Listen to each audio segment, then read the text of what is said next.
Hola, ¿cómo están? Me da gusto estar nuevamente en este tiempo que Dios nos permite estudiar de su palabra, estudiar una enseñanza más de lo que hoy estamos viendo como serie, una esperanza viva. Estamos estudiando lo que es el capítulo número 4, estamos llegando a la parte final del capítulo 4, donde todo este capítulo 4 yo le puse un tema en específico que es aprovechando bien el tiempo. Y en esta última etapa, en estos últimos versículos que vamos a ver el día de hoy, también le podemos agregar ahí en nuestro título, encomendarnos a Dios y hacer el bien. Hemos estado hablando acerca de los padecimientos del pueblo de Dios, acerca de las aflicciones, los sufrimientos que tenemos que vivir, que tiene que vivir el creyente, porque su fe tiene que ser probada, porque va en contra de la corriente de este mundo. Todo ese sufrimiento es una forma que Dios utiliza como disciplina para los que son verdaderamente sus hijos, ¿sí? Las persecuciones que viven los creyentes por causa del Evangelio están dentro de la voluntad de Dios, están dentro de la disciplina que viene del Padre. ¿Por qué? Porque eso va a probar el carácter del creyente. Podemos verlo, ese tipo de disciplina que es como una disciplina purificadora de Dios en la carta a los Hebreos, en el capítulo 12, versículo 7. Hebreos 12:7, que dice de la siguiente forma: si soportáis la disciplina que hoy en día se vive, Dios os trata como a hijos, porque ¿qué hijo es aquel a quien el Padre no disciplina? Es como en la vida familiar. Aquel padre que lleva la corrección, que lleva la disciplina a sus hijos, es porque lo ama, es porque quiere que corrijan su camino. Pues así también pasa en la vida del creyente. Dios permite esa disciplina, Dios permite ese sufrimiento, esa aflicción. ¿Por qué? Porque necesitamos corregir.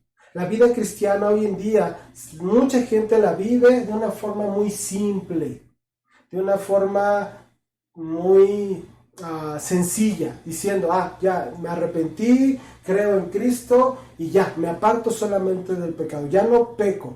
Sí, no está mal, es correcto eso, pero la vida cristiana no se trata solamente de eso, sino que la vida cristiana también es una vida activa, ¿sí? Es una vida que se tiene que ver. Pero bueno, eso lo vamos a ver al final de esta enseñanza. Regresando a esa parte de la disciplina, nunca es agradable ser corregidos, nunca es agradable ser disciplinados por Dios, pero su disciplina, ¿sí?, es una muestra de su amor profundo por nosotros.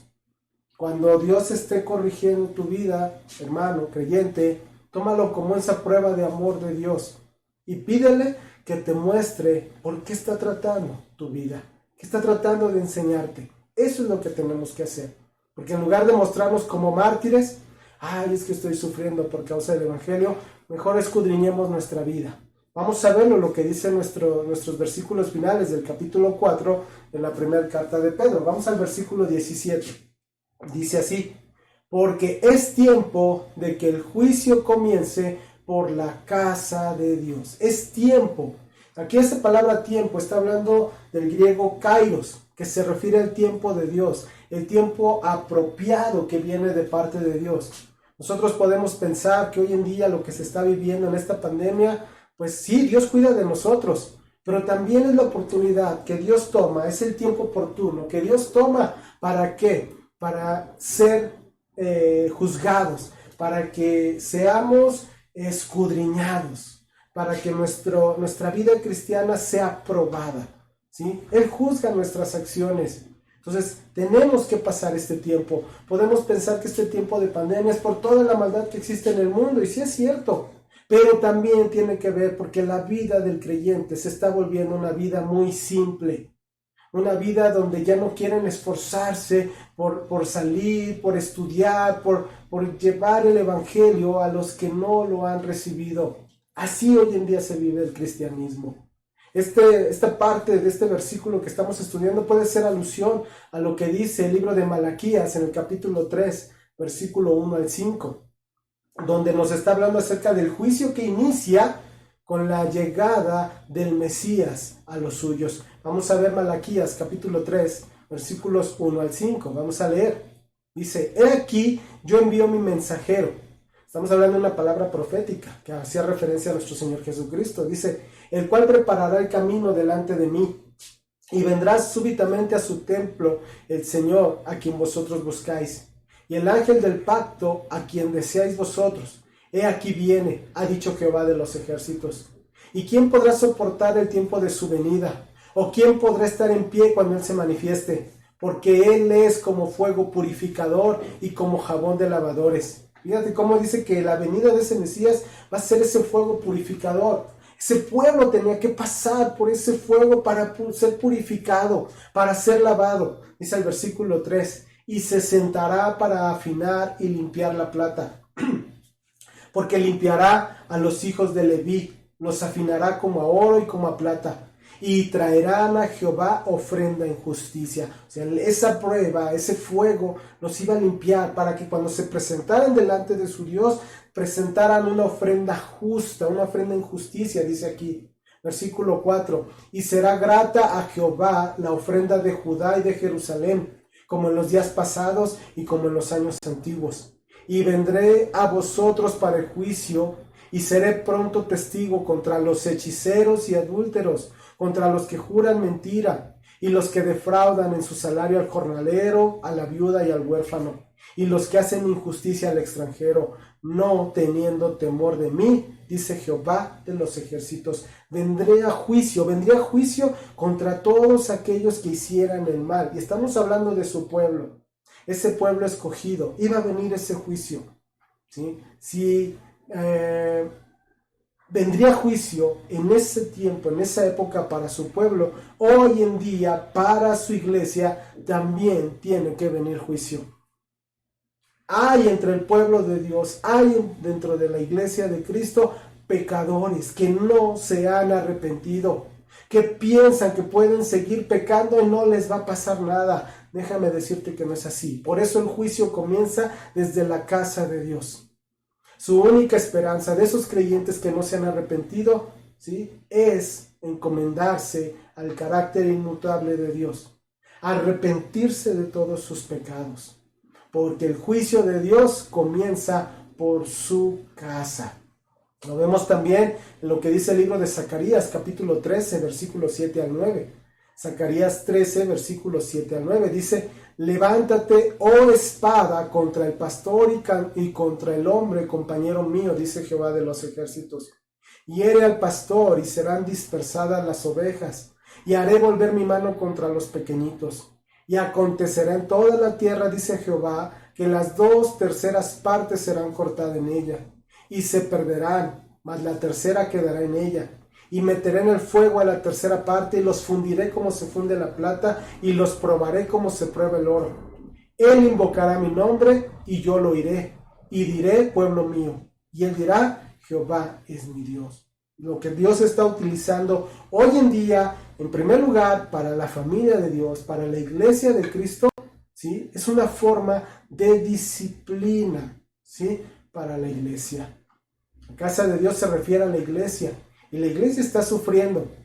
La iglesia tiene que sufrir, ¿sí? Por medio, Dios utiliza este mundo incrédulo. Los creyentes experimentan, ¿sí?, ahora esos padecimientos, así como nuestro Señor Jesucristo también, cuando Él estuvo en esta tierra, padeció.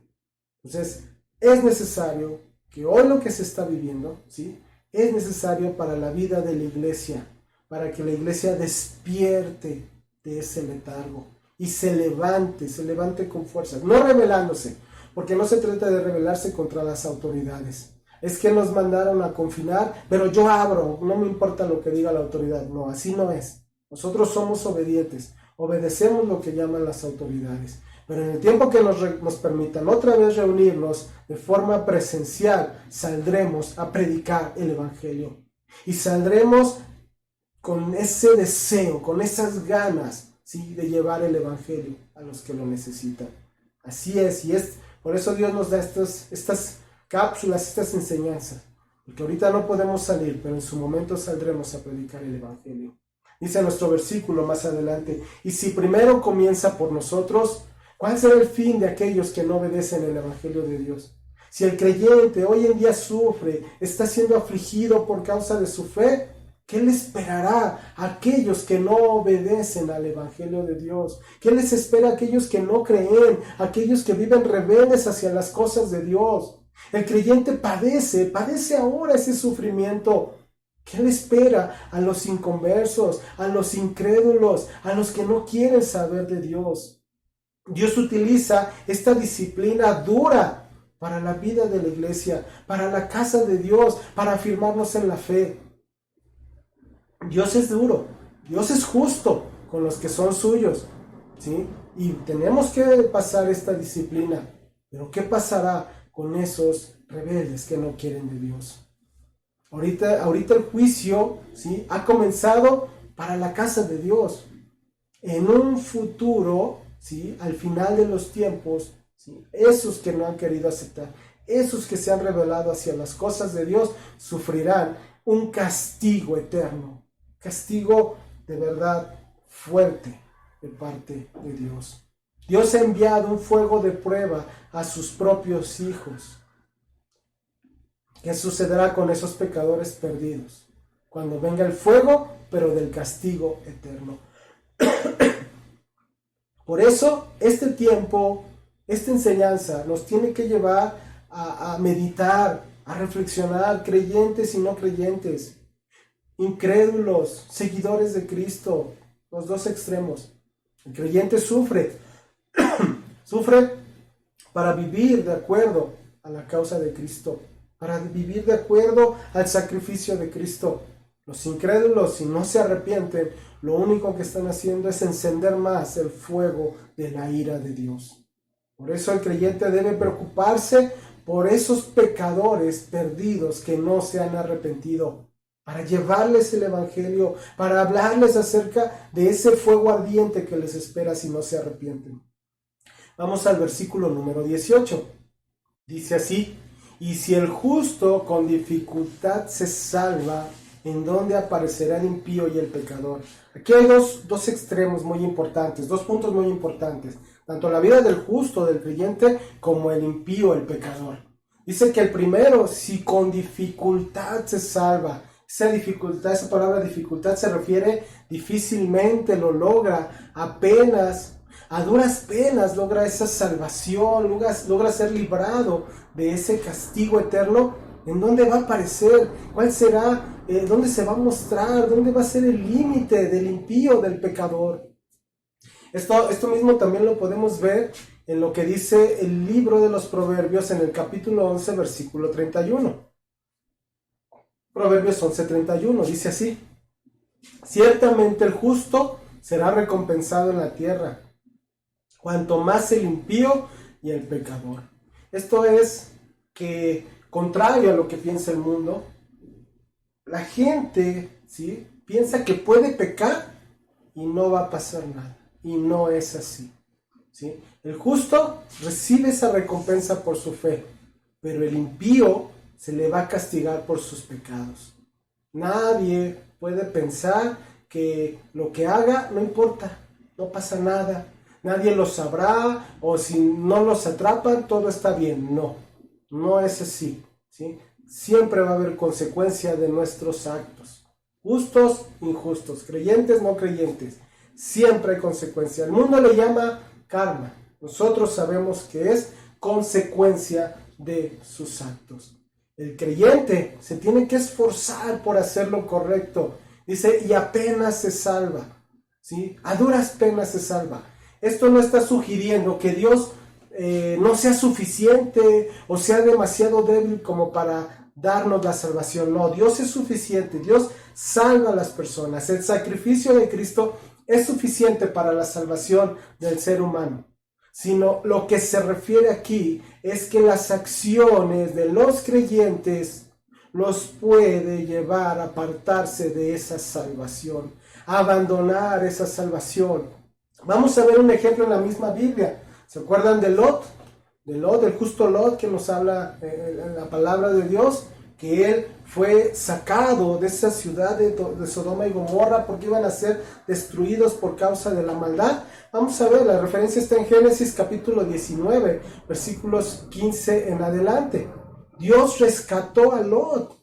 Pero Lot no estaba dispuesto a salir de esa ciudad. Vamos a ver, Génesis 19, versículo 15 en adelante, dice, y al rayar el alba, cuando ya Dios había sentenciado esa ciudad, dice, los ángeles daban prisa a Lot, diciendo, levántate, toma a tu mujer y a tus 2 hijas, que se hallan aquí, para que no perezcas en el castigo de la ciudad. Dios iba a castigar por causa de esa perversión que había en esa ciudad. Dice el versículo 16, y deteniéndose él, ¿quién? Lot. Ya ellos le habían dicho que iba a ser destruido, ya ellos, los ángeles, le habían dicho que tenía que salir de esa ciudad, y Lot todavía se detuvo. ¿Qué pasó? ¿Qué tuvieron que hacer estos ángeles? Dice, y los varones asieron de su mano, ¿verdad? Lo tomaron de la mano, y de la mano de su mujer, y de las manos de sus 2 hijas, según la misericordia de Jehová para con él, y lo sacaron, y lo pusieron fuera de la ciudad. Y cuando los hubieron llevado fuera, dijeron, escapa por tu vida, no mires tras ti, ni pares en toda esta llanura, escapa al monte, no sea que perezcas. Fíjate cómo Lot se aferró a quedarse en esa ciudad y los ángeles lo tomaron para sacarlo de ese lugar. Lo único que logró que saliera de esa ciudad Lot fue la misericordia de Dios. Y esto es para los creyentes. Lo único que nos puede llevar a estar en esa eternidad con Dios, a salvarnos de la ira de Dios por causa del pecado, de la maldad, es la misericordia de Dios. Pero el ser humano como Lot, el mismo creyente como Lot, a veces se aferra a las cosas del mundo. El mismo creyente se aferra a no querer salir del mundo. Entonces la misericordia de Dios viene para arrebatarnos, para sacarnos de este mundo. Pero muchas veces la gente se aferra a quedarse en el mundo. Y lo podemos ver más adelante, ahí mismo en Génesis, capítulo 19, versículo 23, que dice así. El sol salía sobre la tierra cuando Lot llegó a Zoar. Entonces Jehová hizo llover sobre Sodoma y Gomorra azufre y fuego de parte de Jehová desde los cielos, y destruyó las ciudades y toda aquella llanura, con todos los moradores de aquellas ciudades y el fruto de la tierra. Fíjense lo que dice el versículo 26. Entonces la mujer de Lot miró atrás, a espaldas de él, y se volvió estatua de sal. Lot no fue el único que salió de esa ciudad. Lot no fue el único que fue rescatado de esa ciudad. Fue su esposa y sus 2 hijas.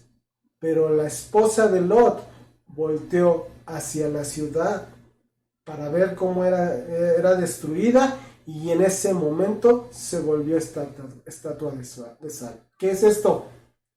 El juicio de Dios alcanzó a la esposa de Lot. ¿Por qué? Por voltear al mundo, por voltear hacia las cosas del mundo. Entonces, esto es una llamada de atención para los creyentes, para esos creyentes que piensan que pueden vivir siendo ya salvos, pecando, llevando su vida en todavía situaciones, ¿sí?, pecaminosas, y no va a pasar nada. Están equivocados. Va a haber un juicio, como hoy en día se está viviendo. Es un juicio que viene de Dios para arrepentimiento. Es un juicio que Dios nos está permitiendo para que el creyente se arrepienta. El creyente tiene que vivir. Es necesario que pase esas tribulaciones. ¿Para qué? Para entrar en el reino de Dios. Lo dice el libro de Hechos, capítulo 14, versículo 22. Hechos 14, 22 dice, confirmando los ánimos de los discípulos, exhortándoles a que permaneciesen en la fe, y diciéndoles, es necesario que a través de muchas tribulaciones entremos en el reino de Dios. Hermano, te digo algo, creyente que nos escuchas, los peligros, las tentaciones, las pruebas, las aflicciones que viven los creyentes, ¿sí?, son necesarias, y solamente el milagro de la gracia de Dios es la que nos preserva para llegar a ese reino celestial. La gracia de Dios. Porque si fuera por nosotros, no llegaríamos a esa vida eterna. Que todavía, así como la mujer de Lot, muchos creyentes viven volteando hacia las cosas del mundo. Cuidado, no sea que no lleguen, ¿sí?, a vivir esa salvación. Entonces por eso nos dice aquí, si el justo se salva con dificultad, pero no porque Dios no sea suficiente, sino porque el mismo creyente no quiere dejar las cosas del mundo.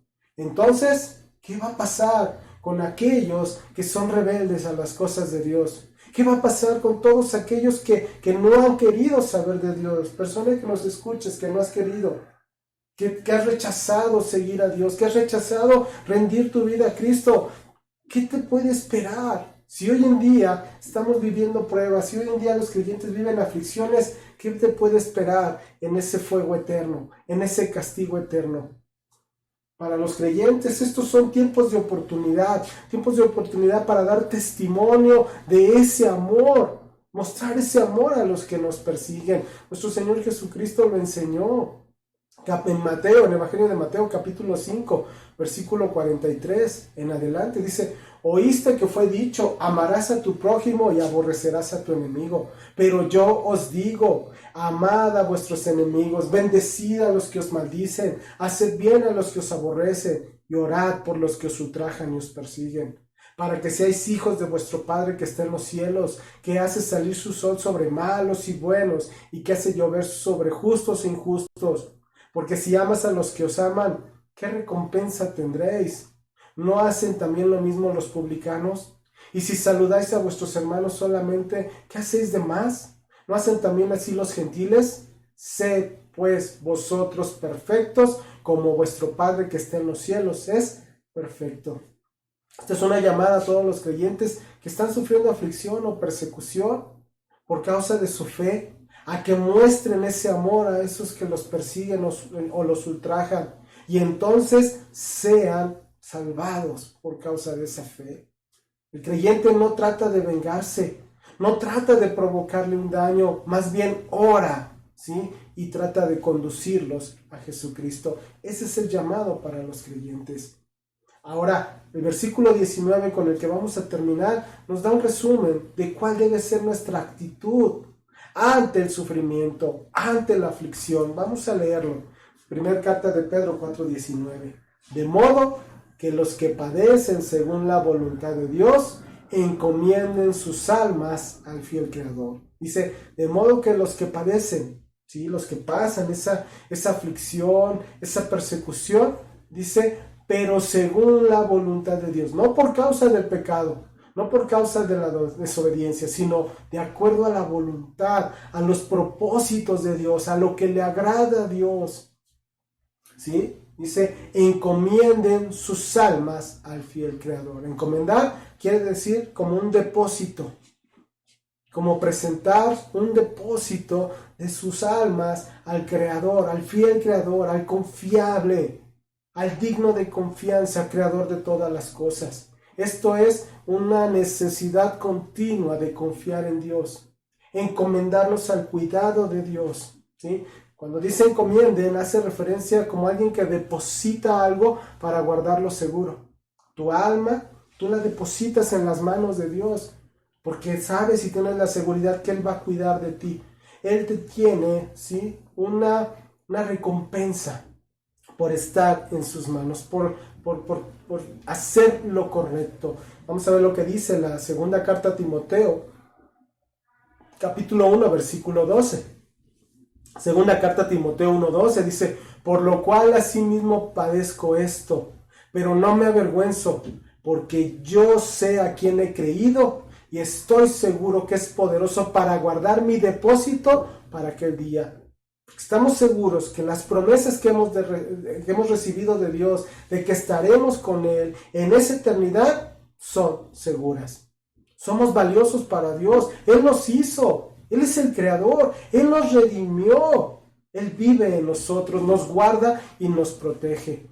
En el mundo, un ejemplo muy sencillo, cuando tú depositas tu dinero en un banco, tú esperas que la economía, la estabilidad financiera de ese país esté bien para que te genere ciertas ganancias. Pero si hay problemas económicos, también tienes miedo. ¿Por qué? Porque puedes perder tu dinero. Aquí cuando dice deposita tu alma en las manos de Dios, tú tienes la seguridad, tienes la certeza de que Él va a cuidarte, de que sus promesas son verdaderas y no tienes por qué temer. nuestro Padre Celestial. Él es el Señor del cielo y de la tierra. Él es el Creador, es el fiel. Él es fidedigno y no va a fallar. Nosotros, los creyentes, somos objetos de ese amor y de ese cuidado. Por eso encomiéndate a Él. Y no se refiere a una acción única, sino una actitud constante. ¿Cómo sabemos que estamos encomendándonos a Él? ¿Cómo hacemos esto? Lo dice al final de nuestro versículo, haciendo el bien. Y esta es la parte final con la que voy a concluir esta enseñanza.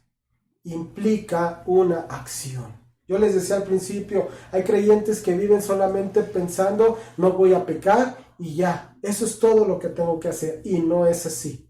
La vida del creyente no es una vida pasiva, sino es una vida activa. Hacer lo bueno, hacer el bien, vivir rectamente, preparados para sufrir, pero ayudando a los demás, siempre viendo por los demás, cuidando de los demás. Ese es el llamado también. No es que te encierres y ahí no hagas nada. No, donde se pueda, donde Dios te dé la oportunidad, ayuda, da, comunica, enseña, habla del Evangelio. Ese es el llamado también a nuestra vida. No quedarnos sentados sin hacer nada esperando que el Señor venga. No, tenemos que servir.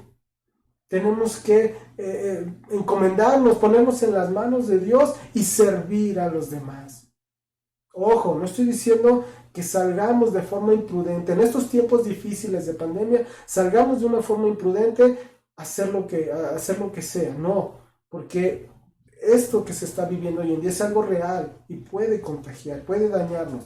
Sino se trata de donde Dios nos dé la oportunidad, donde Dios ponga ese tiempo, hagamos, ¿sí? Mostrémonos verdaderamente nuestra fe.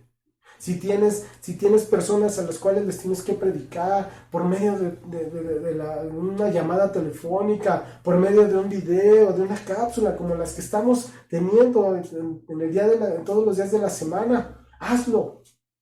Si puedes ayudar económicamente a otros, hazlo, principalmente a los hermanos de la fe, principalmente en el lugar donde te congregas. Si Dios te está dando para que lo puedas hacer, no lo detengas, no retengas lo que Dios te ha dado para ayudar a otros.